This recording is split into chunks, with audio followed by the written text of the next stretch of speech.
Welcome, you guys. So I am here with I just have to say, personally, a very good friend now. Michael and Wow. Gibbon, as you guys have seen, we have been collaborating on some really cool stuff. And it's just been an awesome opportunity to get to know somebody who's just as kind hearted and giving as I feel like I am. And I think it's so cool when we get that opportunity to work with other people. And for those of you guys that don't know, Michael is also a coach for tutors, and a lot of people be like, "Well, Joanne, why are you collaborating with another coach for tutors?" As if but I think there's so much that we all have to add. We have our own way of adding value to each other, and I think this is so cool. And so today we're going to be talking about why raising rates is good. And I think in the beginning, a lot of us have a lot of fears. So both of us are going to be having a conversation about like what was our pricing like in the beginning, and what were our fears when we first raised our price, and what were the fears that we had the last time that we raised our price, and why are raising our rates, why is it a good thing for our business. And on top of that, we have a 5-day challenge that is coming on up that you guys are gonna have the opportunity to join. And that 5-day challenge is really gonna go into how do I go through each of these pieces with success with my current clients, with the success with, the new clients that I'll be bringing on board, and even the success that I need to experience inside of my own mind with the thoughts. So if you haven't had an opportunity to sign up for our 5-day challenge yet, definitely look inside of the description. You will see a link there. And Beth is going to put a link inside of the chat as well so that you guys can join us. As soon as you click on that link, I'm going to share the screen so you guys can see exactly what it's going to look like. You're going to see a page that looks just like this. And then you're going to see exactly what is going to be included inside of this entire program. So on day one, you're gonna learn how to position your own unique style of tutoring as the hottest flavor of the century. On day two, you're gonna learn how to raise those rates and outprice those parents as well. And on day three, you'll phase out the invoice billing that is sucking up your time, right? And you'll be able to move on into automatic payments, which will seriously change your life. And then on day four, you're going to learn how to gracefully transition current parents to your outdated rates to your new and improved pricing structure. And on day five, we're going to get to celebrate. We're going to get to share the pricing with confidence and ease. You guys will be featured on this YouTube channel right here, and you'll get to have some fun. So all you have to do is click this link to join us. It's from August 29th to September 2nd. Everything that's included, not only do you get the Facebook group, replays, everything will be done live, but you can also access the transcripts of those live sessions, the workbook, the checklist. There's so much that is offered for you. And you guys, this is all being sponsored by TutorBird. So TutorBird is actually paying for most of the ticket. This is typically like a $97 course, right? But you're going to be able to get access to it for just $27 because TutorBird is sponsoring this event, and I think it's gonna be really, really awesome. We have lots of people who have already signed on up, and it's going to be incredible. So, thanks for joining me today, Michael. Well, thank you, Joanne, and thank you, Beth, and thank you, Tutorbird, for your amazing generosity. And for the people who are watching and listening today, it's great to be here, and look forward to seeing you at the challenge in a couple weeks. Yes, absolutely. You definitely do not want to miss out. I know Beth is going to be at that challenge. Got lots of people who've already started signing on up for the challenge, and we really haven't even started talking about it a lot. I know. We do have about 1 week left for people to come on in and join us live for that event. So definitely make sure to do that. But, you guys, we're going to share just a little bit about our stories, who we are, and, where we were coming from. And I know Michael and I, we kind of have a very similar story because we were both in the school system before we started Mhm. tutoring. And for me, I was a reading specialist. I had already kind of left the classroom after year three of teaching in the classroom, and had taught for another 6 years as a reading specialist in the school systems. Left the school system because of a pain in my side, and then I needed to think about like what do I really want to do. And when I thought about this idea of online tutoring, it felt like a dream come true, and I really wanted to make it happen because I loved working with kids one on one. Tell us a little bit, Michael, about you and kind of where you began in this journey. I know you were teaching in the classroom as well. Yes, I was, Joanne. I was teaching grade one. I was in the school system for 2 years.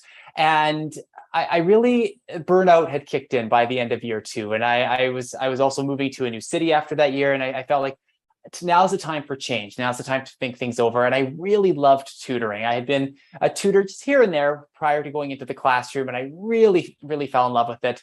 And so I wanted to go back to my roots of tutoring and and go back to that system. Where I ran into difficulty after a year working in another company, I then my contract ended there. I decided I'm going to move into starting my own business. My problem was I found, and I think a lot of educators this can resonate with. I felt guilty about charging Mhm. because in the education system, you're doing as a teacher, you're doing all the extra hours and the prep and all the volunteer hours and all those things are just things it's either things you want to do or sometimes expected to do. I mean, it's whatever you got to do. You're in there. You're doing this because you want those children to succeed. That's where your heart is. You want them to do well. However, when I moved into business, I kept that mindset completely and didn't pivot. Not Mhm. saying lose the mindset of wanting to help children. Of course, you want to help, but we have to pivot into a business mindset. And I didn't do Right. that right away. My first year, I mean, I was charging very low, very, very low for my tutoring because I felt, oh, you know what? In the classroom system, I got paid X. I'll keep it a little more than that, but not too much more because I don't want to, rob these parents of their money. I don't want to be taking advantage of that opportunity to work with the student. And Yeah. unfortunately, what happened was within that year, I was overwhelmed, I was exhausted, and I was really questioning what am I doing wrong? I love doing this, I love helping the students, but I'm not making any money. What am I going to do? And I recognized at that point, I better pivot. I have to move. I got to change something. And that's where the next step of, okay, I need to look at a deep dive into my clients I have, the students I have, what I'm charging, and what do I need to do to make this not just a barely getting by business, but something that I can actually make into something sustainable and then really grow and thrive. Yeah. And for me, like when I left the school system, I was actually pretty broken. I felt like by the school system. Mhm. Um and so teaching actually wasn't the very first thing that I was thinking of doing when I left the school system because really my mindset had only really been on as a teacher, you could only teach in a school system. I really didn't think about all the other opportunities that were really available to me. So I actually did pivot into that business mindset because I started some other businesses. I started 5 Okay. businesses. I failed at all of them, but I transitioned slowly in that year into a business mindset and began really learning how to do online marketing in a way where I could sell my services, and I didn't realize that really God was pivoting me into that process. Like I didn't realize that here, Joanne, there are lessons that you need to learn before you can be successful with an online business. And I had no idea what I needed to learn. I just thought I could just kind of go out there and do it. I didn't know how to have conversations effectively with people. I felt already pretty broken from the school system. So like again, like jumping on back into something with teaching wasn't my first route. But while I was in the school system, I did take on a student. Somebody had referred me from I had worked with their child for free, uh, but it was because I was doing my master's. So I had worked with Oh, her child for free. She referred me to somebody. And so I was actually thinking I was gonna work with them for free. I wasn't expecting them to pay me. yeah. And they asked me this question, "How much do you charge?" And I thought, "Oh, this is like a paid gig? I thought this was just like a volunteer thing. Like, I actually Mhm. wasn't expecting you to pay me." I literally said that to the client. The client goes, "Well, we're not going to just take your services without paying you. So I suggest that you figure out what somebody of your qualifications deserves to get paid and then give us a rate." Here's what I did. I looked it up and I saw that $40 an hour with my credentials and all of that was probably a good rate. I tell them this, and then I tell them, "But I'm only gonna charge you 20."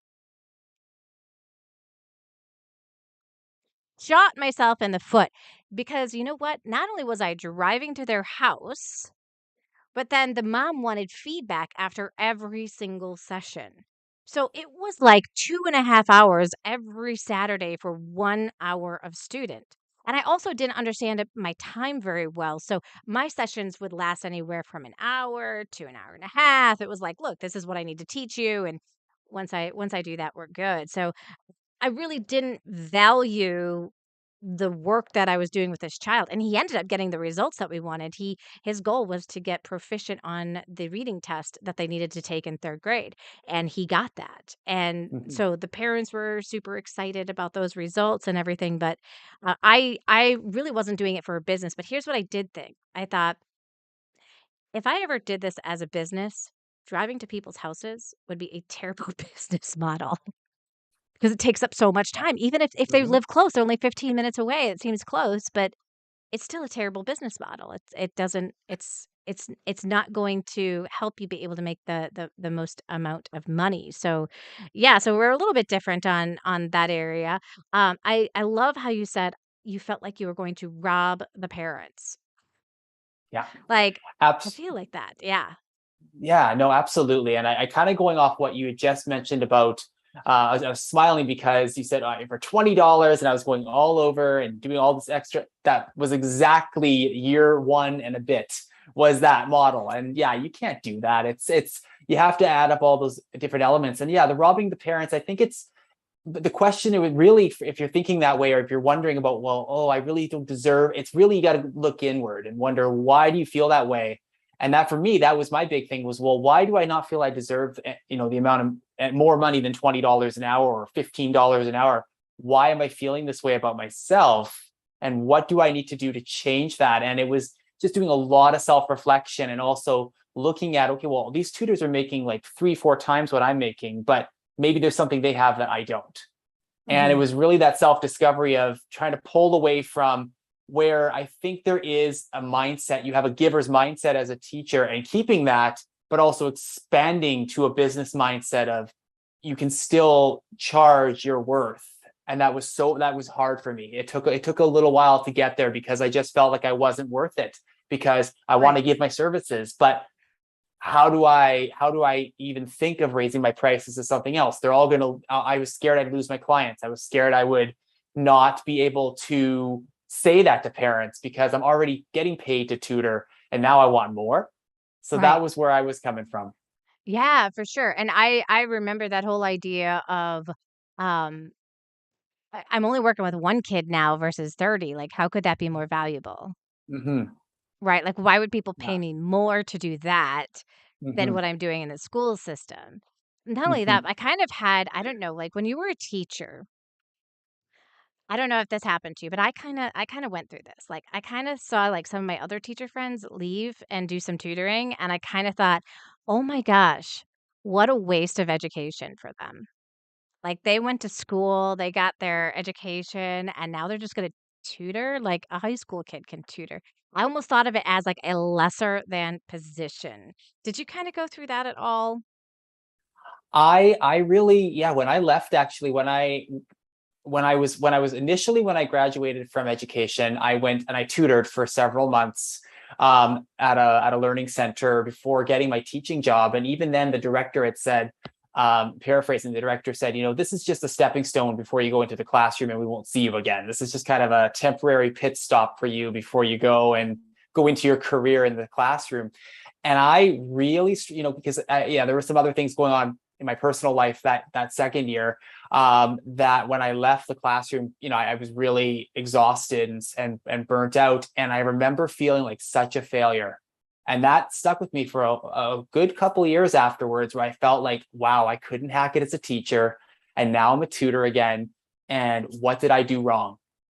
And Yeah. why am I so bad at this? Like, why couldn't I, like, I got my degree in education. They always say that's like the easiest degree you can get.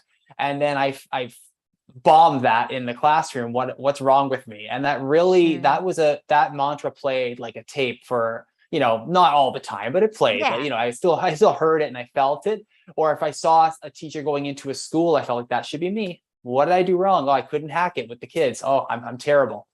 And I carried Yeah. that guilt. And maybe that's where part of that charging parents, being like, oh, I'm now going to charge parents for something that I should be doing for a salary in a school, and giving my time. So yeah, I Right. really struggled with that. Yeah, that's a hard one. I think it's really I think, hopefully it's beneficial for you, so whether you're watching this on replay or you're joining Yeah. us live, we'd love to know, like, do you connect with that idea? Do you connect with that thought? Has that ever crossed your mind? We wanna know. Type that down into the comments, type that Yeah. into the chat because you are not alone when it comes to these thoughts, and we really do need to uncover them as tutors because we see all these other tutors being successful and they're charging all these high prices. You may even be looking at some of the prices that other tutors are charging and think, Mhm. holy cow, they're never going to make it if they're charging that much. Or like, what in the world are they doing to charge that much? Like, we all of a sudden like have like this negative attitude towards people who are charging what they're worth for their services. Mhm. I remember the first time Yeah. I found somebody who was charging $100 an hour for their math tutoring services, and they were working with kids the same age I work with in reading. And I Mhm. thought, there's no way she's gonna be able to keep that business model. There's just no way. There's no way. Mhm. What I didn't know is that she knew things that I didn't know, and now I'm the one who's charging $100 an hour for my tutoring Mhm. services. So, I think, that's one of the things, but let's go back to the very beginning when we decided what we were going to charge for our tutoring services, because there was Mhm. fear even in that step. So, as I decided to make Yeah. this a career for myself, I thought, okay, well, I already did the research. I know it's $40 an hour. I know Sylvan charges 50. That's groups of 3 kids. So 40, let's see if I can make a business work. Now I already failed at 5.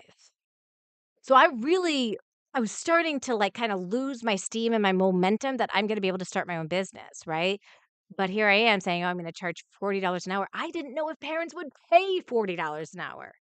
I thought Yeah. back to it, I wouldn't pay $40 an hour at that point in my life because I didn't realize the importance of it, right? So Yeah. there were these fears that I had, even thinking about $40 an hour. Will people say yes? And I was so scared to tell people what I charged. Yeah. I hated that idea of having to share the money conversation. Like, I would get all clammy and I would like start to sweat and I'd be like, it was all on the phone because people would call me because I put out these signs, but they would call Yeah. me and then, I'd have a conversation with them. By the end, they'd be asking me what I charge and I would tell them and they're like saying yes. And I'm like, "Oh my god, they said yes. Oh my god, they said yes." Like, "Woo! Yay! Okay, okay, we're doing this. We're doing this." Like, I really am getting clients. Like, this is amazing.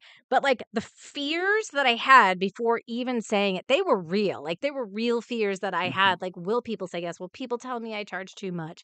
What kind of fears went through your head when you told your first client what you charge? Yeah. So once I recognized, the $20 an hour was not sustainable if I was going to make this my business, because I really wanted this to work and I love tutoring. When I made my adjustment to $60 an hour, that's in 2014, I made that officially my adjusted price point.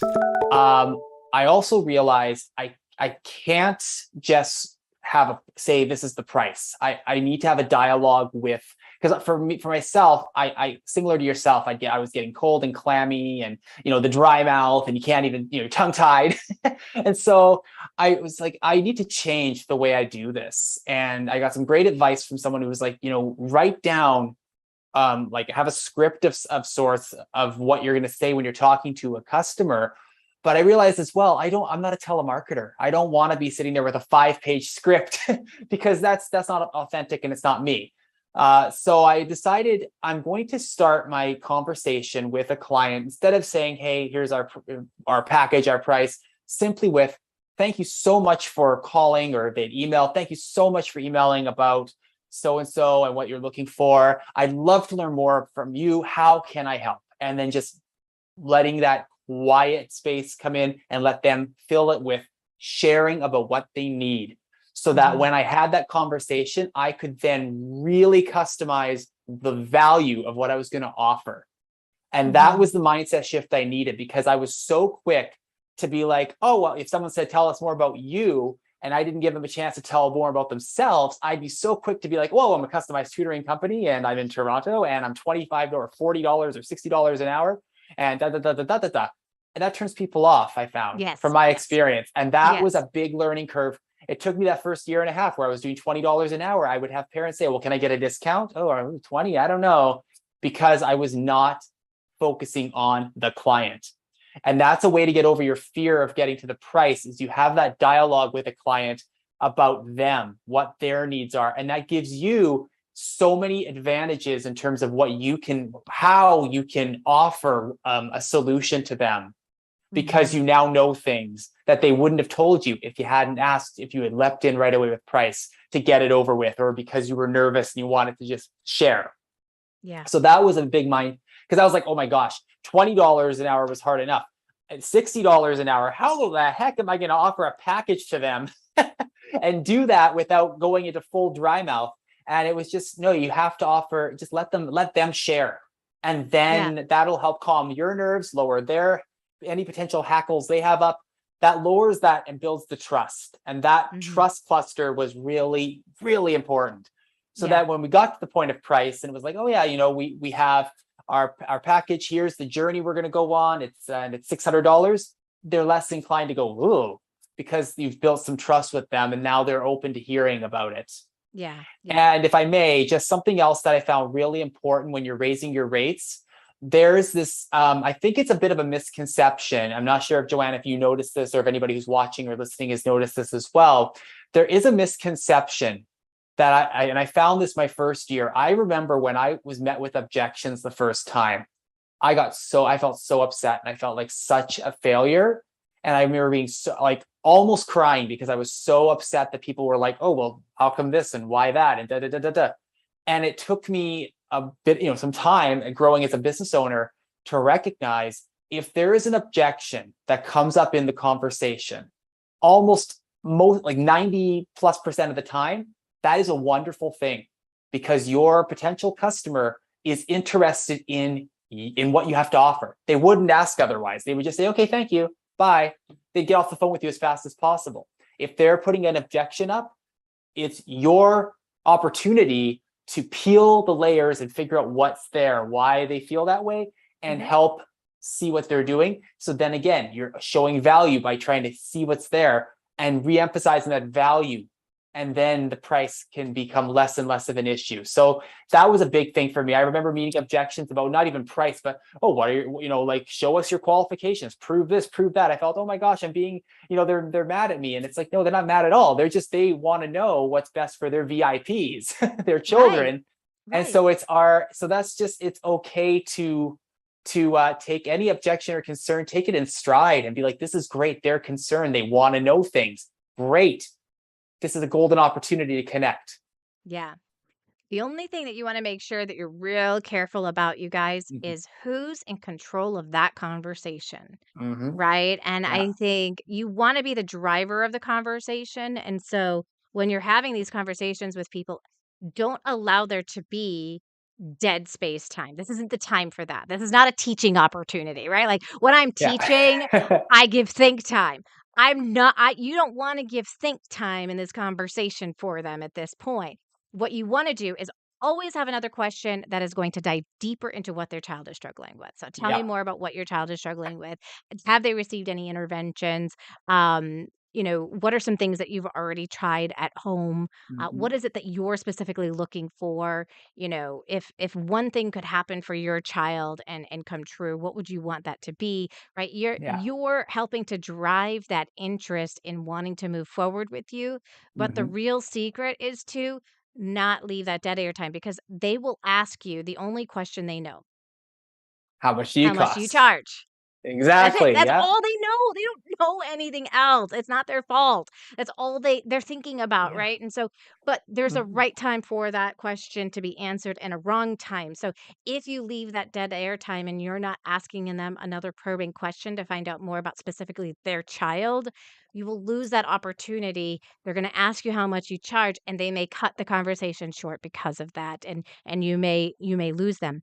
But here's one thing that we're going to move on into the first time and you kind of share this with your 60, but we're going to go into your next one. You're going to raise your price again. So I raised my price from 40 to 50. And I was like, I don't think that I'm gonna get people to say yes. I feel like I can't tell my past clients that I'm raising my rates, and what if I get less clients because I'm raising my rates? Like, those are, like, the Hmm. things that kinda were going Hmm. through my mind, and I ended up getting my very first client who signed me up with 3 of his kids, individually, not at the same time, and then he Yeah. referred me to, like, 3 more people. Okay, do you wanna know why that happened? Because I wasn't charging enough, but but I felt amazing in that moment because I Oh was like, yeah. "Oh my gosh, like, I've got, like, 5 new students from this one client, like, this is incredible, I can't believe this, this is amazing." So, I was super scared that I was not gonna get anybody to say yes, and then I get this one client who then gives me, like, 5 students from that, and it was like the world and they weren't just 1 day a week, they weren't just 2 days a week, they were all, like, 3 or 4 days a week, like, I had, like, a Yeah. almost a full schedule from this one client, and it was like Hmm. the heavens had opened up for me, and I was like, "Wow, you absolutely can" like, I was like all of a sudden, I was like, "You really can charge what you want to be able to charge." I mean, I had gone up Hmm. $10 an hour. This client had no clue. What was your experience when you went from 60 to your next price? Yeah, so 20 to 60, then 60 to 70. So yeah, so it was a $10 incremental increase. And you know what? Nobody batted. Actually, I found nobody batted an eye with it. Once I made that initial, like the 20 to 60, that was a reboot that was needed for a lot of the clients, to be completely candid. Like that ended up being a complete reboot and refocusing in a big life lesson for myself in terms of how to run a business effectively, and also how to really nurture clients the best you can and really build those Yeah. connections. 60 to 70, you know what, I think my concern was, oh, for clients that have been with me for years, are they going to feel that is this going to be like a betrayal that I'm raising the price a little bit? Or are they going to feel like, oh, come on, Michael, we've been 60 for, 3, 4 years. You're going to up us to 70 now. But you know what? We did it. And it was fine because I didn't jump in with, hey, by the way, our prices are going up this year. Cause like, I find that's it almost takes away the human element if you're just going in with, by the way, our prices are changing. What I did was I just talked about let's set some back to school goals. Let's set some wonderful things up. Let's set up a meeting. And I set up these meetings with my clients and had a great back to school goal sessions through Zoom. And then after that time, saying, oh, by the way, here's our new program structure for the fall. Mm. And it was fine because I did a little extra a value add, and then share. And Yep. as well doing something I was going to have to do anyway, which is setting up those back to school goals and having that dialogue, but really adding that extra personal touch of not just having an email exchange, but hey, let's talk over I Zoom. love Let's that. just be acquainted. And that, yeah, just having that little bit of extra time to really to spend with your client to get them back and ready to go for the new school year. That's exciting and that's fun. And they love to talk. And it's funny, one of my clients said, and we'd only talked for like 10 minutes. He was like, oh, I'm so sorry I took up your time. I said, no, that's okay. Like, and I think it's really just recognizing that that's okay. And something to be careful of though, is when you start out, not spending an hours and hours a week talking with, like, some clients might want to talk your ear off and expect multiple reports every single week. That kind of thing you might want to figure, okay, well, what do I do in that kind of conversation? But having those 10-15 minute conversations now and again is a great way to keep the relationship strong, and yeah, keep your Yeah. connections. So when a price increase happens, and it's not a massive increase, but it's a nice small gradual increase, they don't bat an eye because No. they see the value in what you're offering.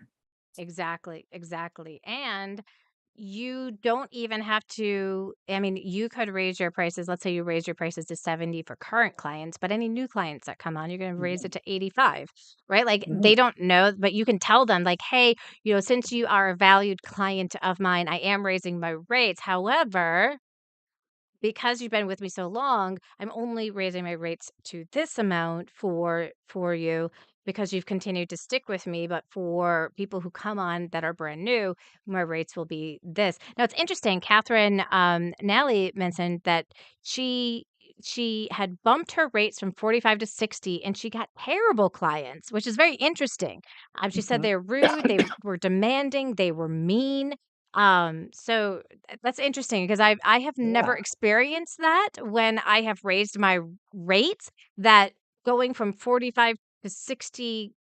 Now it could be that the 45 to 60 for your current clients, maybe they were kind of demanding a little bit more because they were like, I expect to get more since I'm paying more. I'm not sure.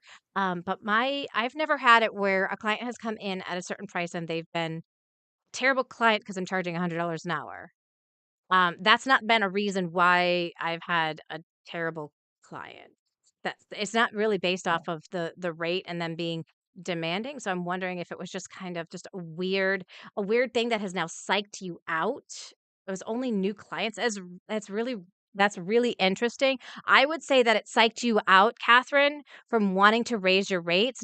Don't let that hold you back. All people who pay you $60 an hour are not going to be demanding and mean. I promise you, because I have the sweetest clients at $100 an hour, and my rates are going on up to $125 an hour.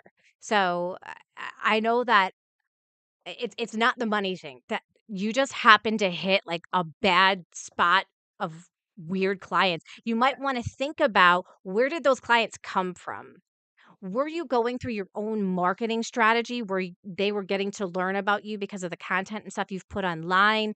Was it because you had gone onto a platform and put your name on there, and then they were coming from there, that you were starting to have some of these weird clients? But I find that when I do all of my own marketing myself, they're getting to know me before they ever even call me.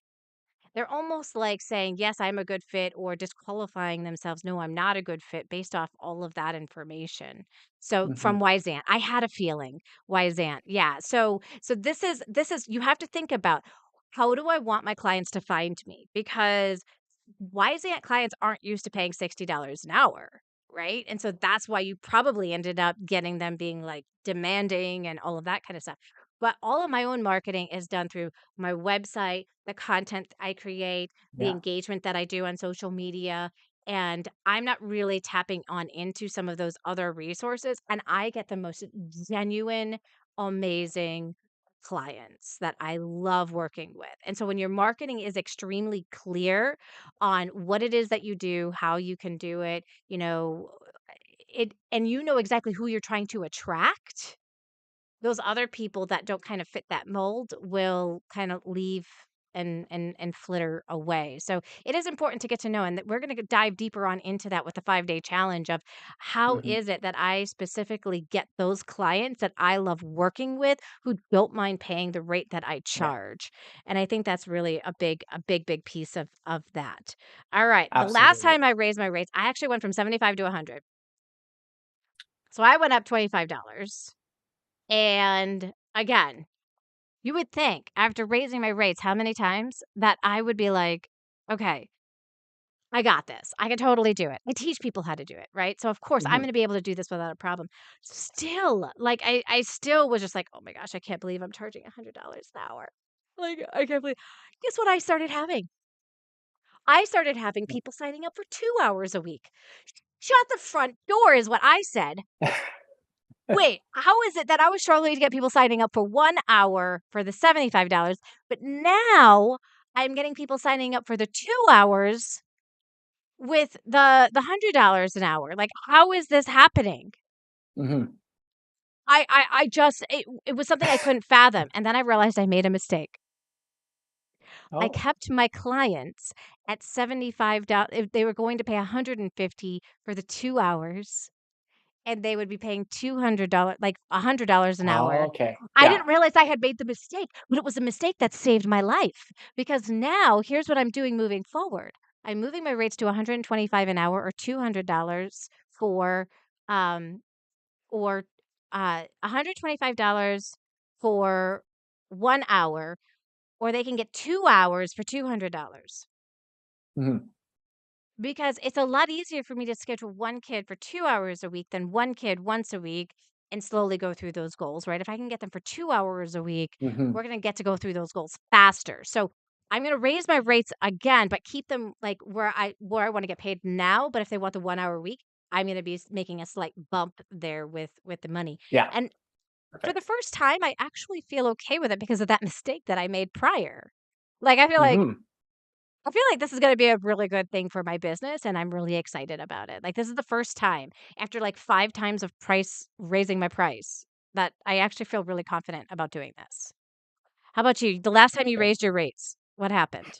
Right. So again, it was for new clients, it was going to 80 Mhm. dollars per hour, and again, it was just showing the value, having those connections, making those building those relationships so that they would know a little bit about me, I would know a little bit about them before they even sign up, and really taking that time to go the little extra mile with those parents and guardians, with the children, and really building the relationship. And I think if you do that, then again, the price point, it's a non-issue because you've shown all the value, and just having those little additions there. And for the parents that I already have existing, they're doing 70 to 75. And then when I do my next raise, again, similar situation, it's going to be a special thing to grandfather those families in. And then for or for new clients, it's going to go up even more. And I found two things. I found that a higher price point, you do get, I would say, not necessarily better people, but you Right. get families that want to see the value. You get families that want to really that are not going to be as demanding, because I think they see, at least for my own opinion, I think for myself, they saw that I took it seriously, I respected myself, and I could show a tangible product for them. This is what we're going to do together, and it really they take. I think the families as well, they invest more. It's just consumer mindset. They invest. You're putting more money down. You're going to take. You're going to have more respect for it, or maybe you're going to take it more serious. You're not going to not show up for lessons, or cancel something last minute because, oh, it's $20, big whoop, versus $80 or $100. It's like, oh my gosh. And I think as well, if you have that higher end pricing, it does give your company a sense of, okay, things are going to happen with this company. It's just again the consumer mindset. You take it more seriously, and you feel more comfortable investing in it, because you know something's gonna happen for that if you've presented the Mhm. value to the families. And something as well, if I can go back to what Catherine had written about not being treated well for a jump from 45 to 60.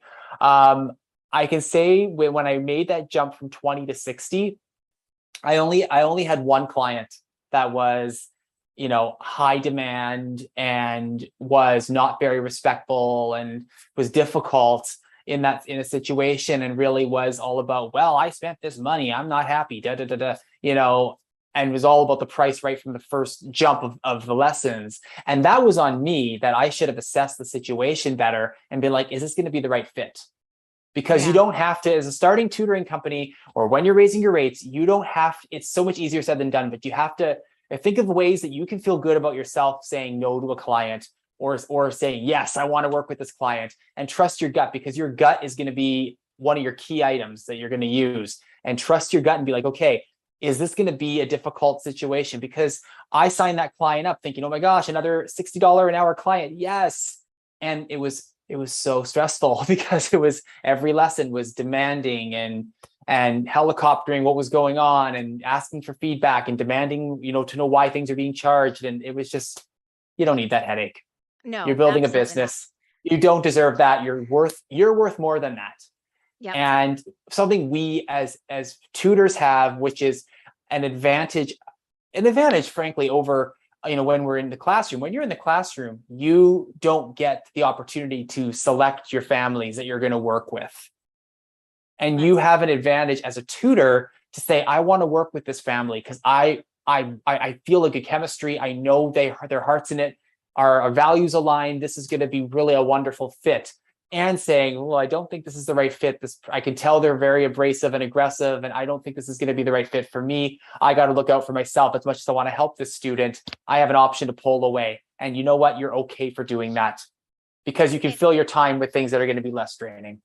Now, if I may I haven't been around the Wyzant group for a really long Mm-hmm. time, so Catherine, if I mention something that's not true, feel free to correct me here, but I'm pretty sure you can't actually have a conversation with these people beforehand Oh, to vet them. You can only type.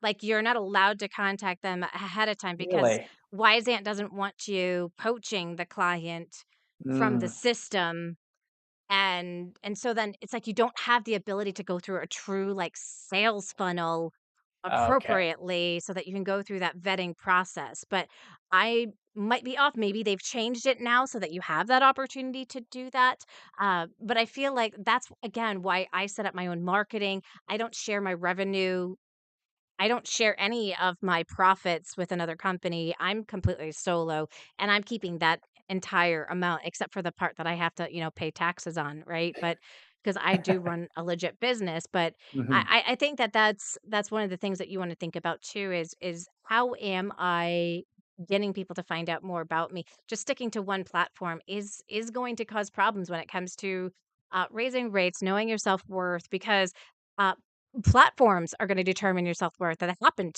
to Catherine, right? She went from Yeah. 60 to 50. She went down because she's like, "Oh, well, if I'm gonna get this type of client, then I'm gonna move down because I like the clients better at this price range." And, um, I would say, like, the clients that pay me today, I am not offering my services right now to people who can't afford my services, right? I am marketing to people who can't afford my services. It isn't my goal to market to people who can't afford my services. That's silly. There's no other business out there that I'm aware of that does that, right? Like, Mm-hmm. who's like, I'm going to pitch my services to all the people who can't afford it.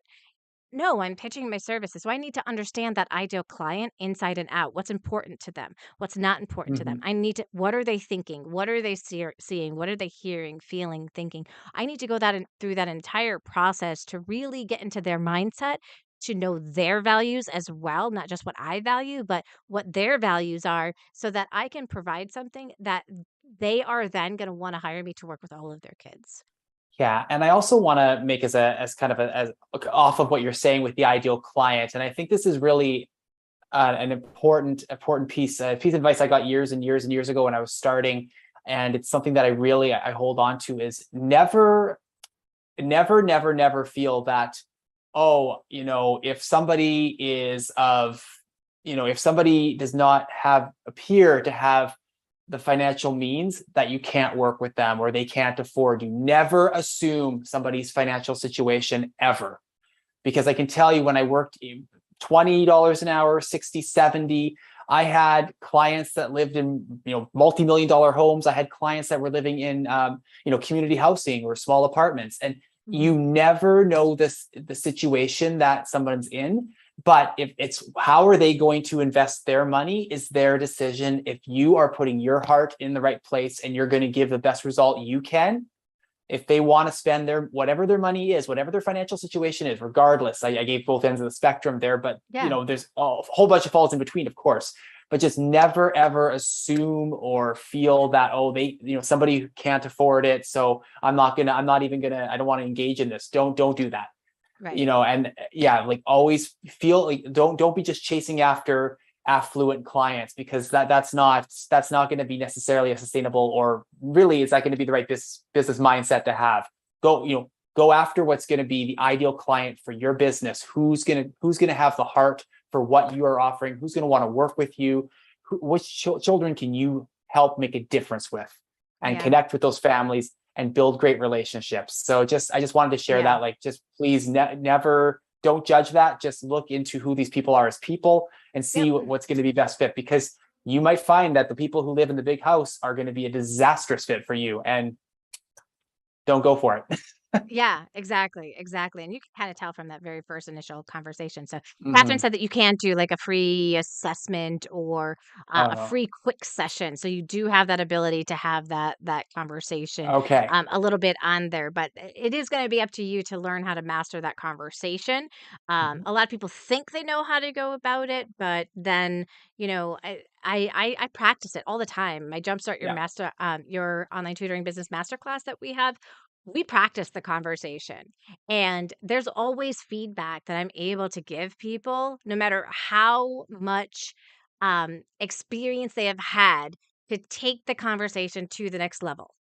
And it's Yeah. amazing, even just the confidence that you have when you're having the conversation, right?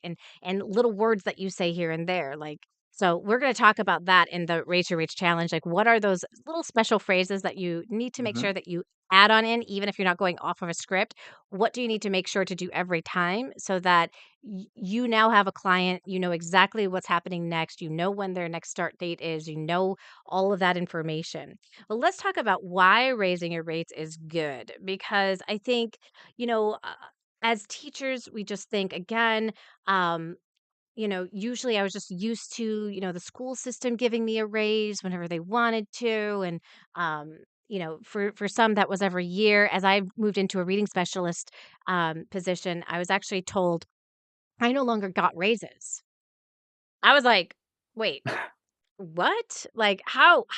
Like, I just went to school for my master's as a reading specialist to add more value to the school, Hmm. and you're not gonna value that? You're no raises? Are you kidding me? I'm like, I can easily work for another school that has that built into the system. Like, you realize how easy that is, right? Like, and I'm like, we got 2 choices here. I'm like, I'm not saying that to tell you that you have to give me a raise because you certainly can make the choice that you wanna be able to make, but I wasn't going to allow them to tell me what my worth was because I had just spent Hmm. so long, 3 years of going back for my master's, and I gave birth 2 times.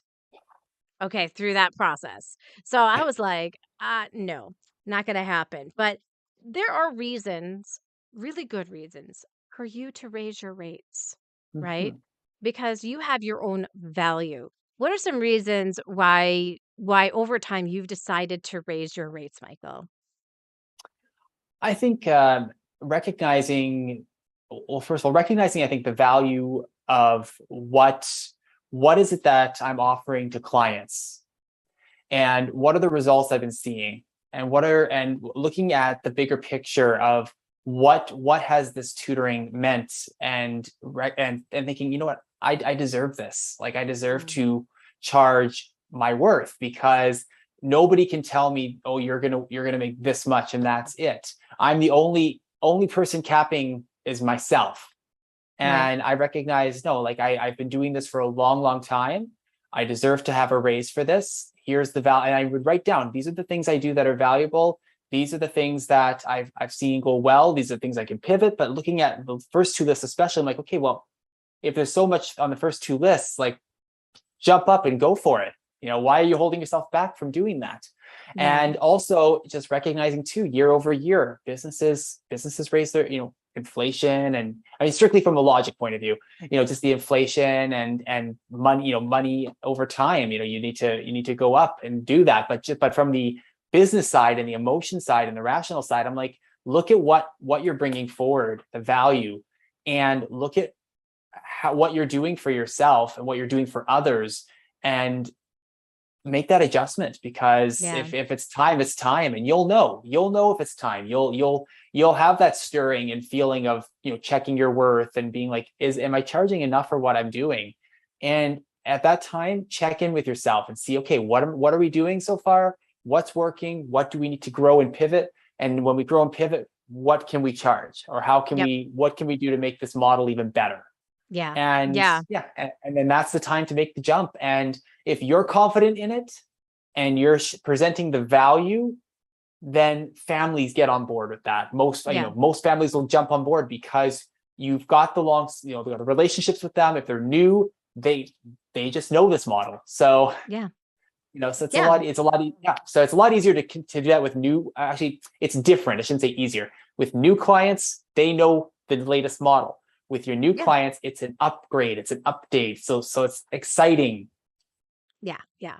Yeah, Yeah. and you also have to think about the cost of doing business, right? Hmm. So your costs may be increasing to do business. So Yeah. maybe your website provider has just increased rates, or your, you want to get this new resource, but you're like, "Oh, I can't afford it," right? But it's Hmm. really going to add value to your clients. I have so many people that are like, "Oh, I love what Kids A to Z can do, but I just don't think it's right for me at this point." And it's like, okay, it is going to be the tool that you use every single day with every single client. Like, the Yeah. $150 that you pay for a 1-year subscription is not going to break your bank when you think about No. all that it offers for your business. So you have to Hmm. think about, like, what are some of those costs, that how much does it cost you to do business?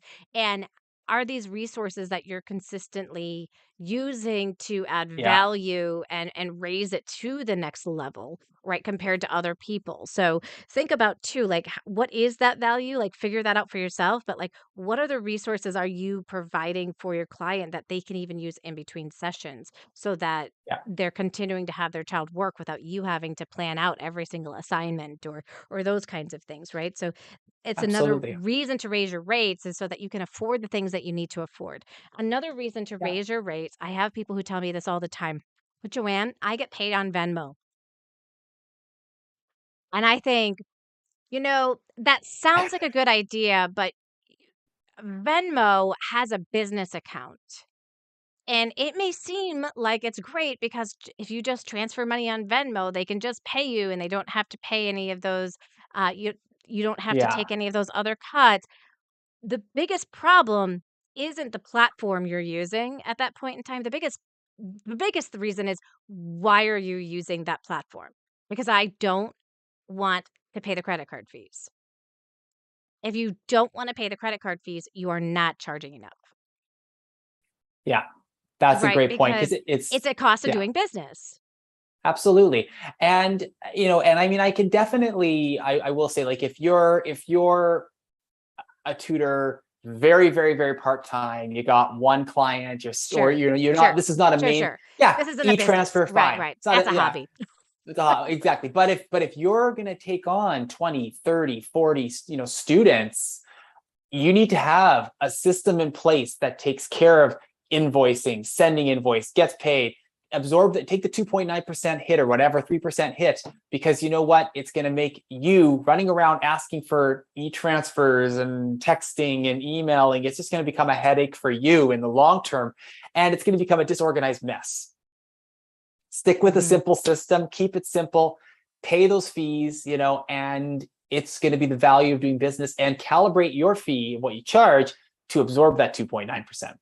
Right, right, right. Yes, and the Venmo account, with the business account, does have Yeah. fees that are associated with it. So that's not what we're talking about. We're talking about here, like, the free transfer that's meant to go Okay. between Yeah. Yeah. Yeah. friends, right? Like, Okay. Yeah. Yeah. that Yeah. one, like, you don't wanna use that. Oh, and you don't No. have Venmo over in Canada, do you? No, we don't have Venmo. No. No. No. Yeah, yeah. So it's kind of like PayPal to PayPal, like PayPal to PayPal friends, where Got you it. just Okay. Got it. like Yeah. just like transfer over that money, right? And then it's like a done deal. But yeah, the business account, Catherine, that you have is totally legit and good to go. But this Yeah. is where I love Okay. TutorBird, Michael, because Hmm.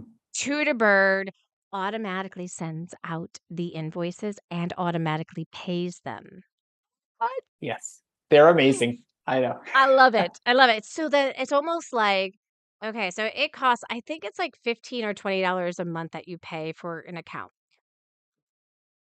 But it's almost like you're paying 15 or $20 for your own administrator for your Yeah. business.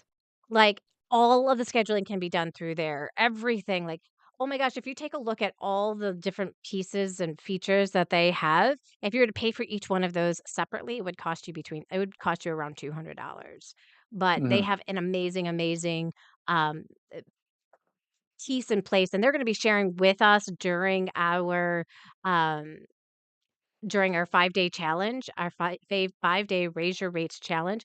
They are going to be sharing with us, how do I actually set up the payments for those students? How do I get it so it's automatic and I don't have to send out invoices anymore? And I don't have to keep track if people have paid the invoices because it's just automatically paid for as well. Like, how do I Mhm. put that into place? Because I got to tell you, that is an absolutely beautiful, beautiful system. If they want to add extra sessions on, they absolutely can.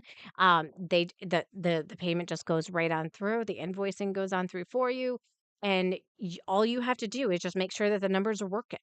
Like, at the end of the month, just kinda check it because that's what we Yep. as, business owners do. We don't wanna just, like, full solely rely on a system and then something's, Yeah. like, not working, right? And you're like, "Wait, I haven't gotten paid in Yeah. 3 months," right? You wanna make sure the credit cards are working and all that kinda stuff. So, um some amazing, amazing stuff. So they're going to be showing us exactly how to do that during that. We're also going to be giving a 1 year subscription away for somebody who joins the challenge. They have donated kindly a full year's subscription. Again, if you want to sign up for this challenge, definitely do so.